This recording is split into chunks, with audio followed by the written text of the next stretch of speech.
y'all, here with another tutorial on Jet the Killer. Now what I'm using right now is scar wax. You can use any type of scar wax to cover your eyebrows, or you can use a glue stick or a foundation stick, anything that makes it simpler for yourself. So I'm applying this because I'm going to apply latex on top. Now what I did was I got some latex and I used some white cream Halloween face paint and mixed them two together to give me a whiter latex thing, whatever. So I made a prosthetic piece. Now this is just layers and layers and layers of latex, and then yeah, I just made a piece of the form that I wanted it, and then I blow dried it, did it another 5-6 times, and that's the piece I came out with.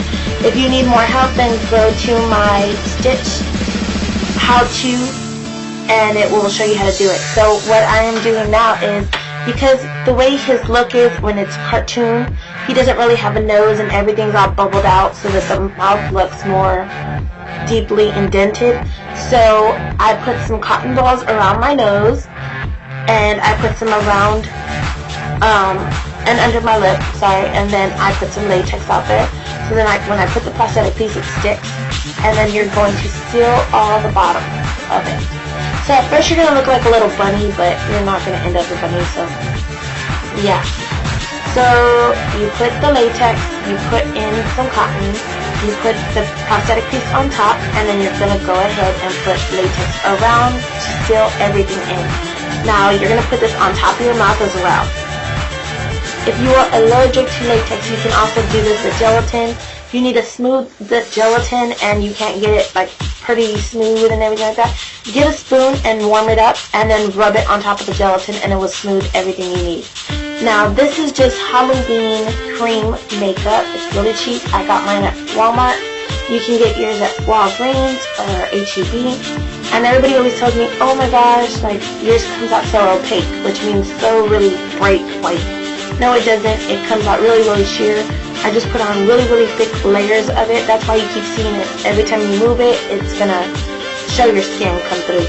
So I'm putting on really, really thick. You do not want to put it on with your hands. When you put it on with your hands, you are melting it, and it moves more. So you're going to get the white. You're going to let it dry, and then you're going to apply another thick layer and let that dry until you keep doing that until you get the amount of white that you like. Don't go over it too many times, because then you will be moving it. So after that, you go ahead and set it, or just leave it as is. It will eventually dry and harden up. See? Funny. Anyways, now I'm getting a black Halloween cream face paint, and we are making the smile. For everybody who asks me what kind of cream makeup it is, it's Ruby's cream makeup. So it's nothing special. So you can use either the cream makeup for this, or you can use a liquid eyeliner. Now the reason for putting the black is because when you put the bottom piece, it's going to stick, that's going to look more sunken in. So the whole point of putting the prosthetic piece on top is because if you want it to look like his lips. So you are going to put one on the bottom as well. So you're going to have two different pieces, the one on the top and one on the bottom. See that? And you want them to stick out. That is the whole point of the cotton. It's supposed to look like a lip, and then protruding, and then on the bottom sunken in. So this is a cotton ball. I just unraveled it, and I'm doing this. I already put the latex on, so now when I stretch out the bottom piece, it's just going to attach. And I felt that it wasn't thick enough, so I added more cotton to it. So you can add cotton and take away cotton until you feel that this is the way you're going to want the lip or anything like that.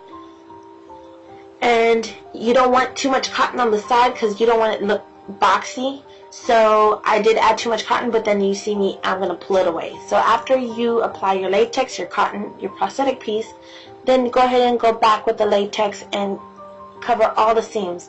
Now once everything's in place, you can move around the cotton inside of the prosthetic piece before you actually color it with the white. So just move it around until that's the way you like it. So I'm pushing it more up because I want the lip part to be closer to the stitch mouth, or the, not stitch mouth, the slit mouth. So apply latex on top.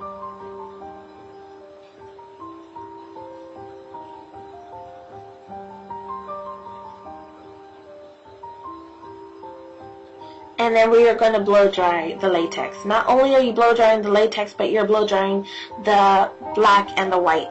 So I kind of counted out how I did mine because I don't recommend that anybody young plays with scissors and stuff like that.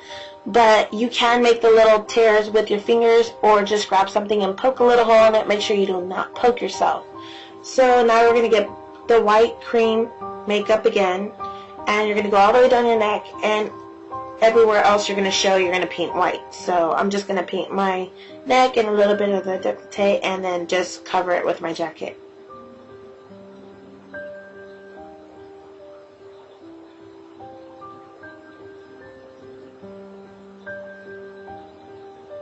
Now I'm grabbing some black eyeshadow. Now before you put your eyeshadows and stuff like that, you want to put on your contacts, because if you do tear up or anything, you're going to ruin everything. So the reason why I am using a black eyeshadow is because eyeshadow will give you a smoother transition from the white to the black, and it doesn't give you a really harsh line.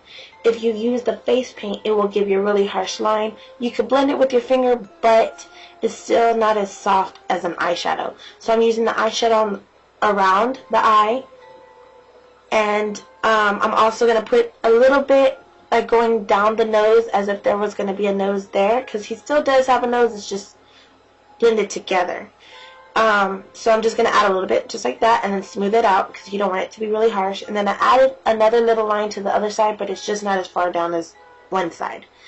And then we are going to put the black cream Halloween face paint on the inner lid, and then on the bottom as well, and it makes the eye look so much darker.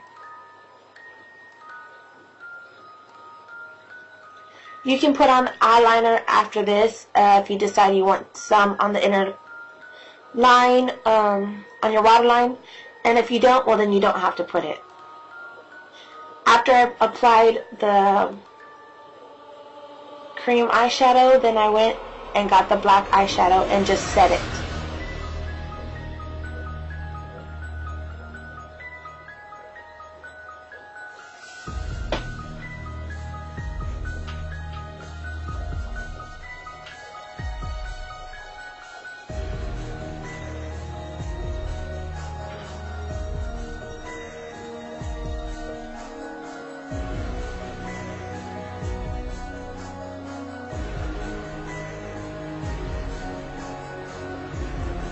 Now we're going to grab some red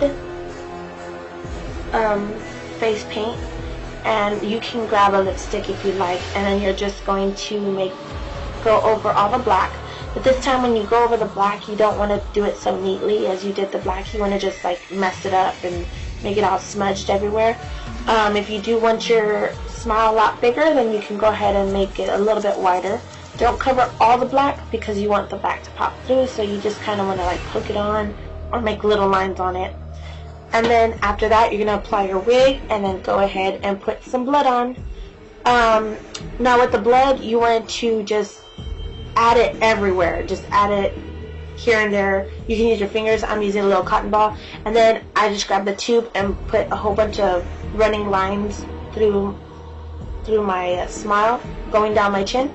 And after that, that's about it. You're pretty much done. If you play with a knife, make sure you're safe. Either use whichever one you're going to use, but I was really safe with mine, so I did not cut myself. So I hope y'all have a happy Halloween, and talk to you later, guys.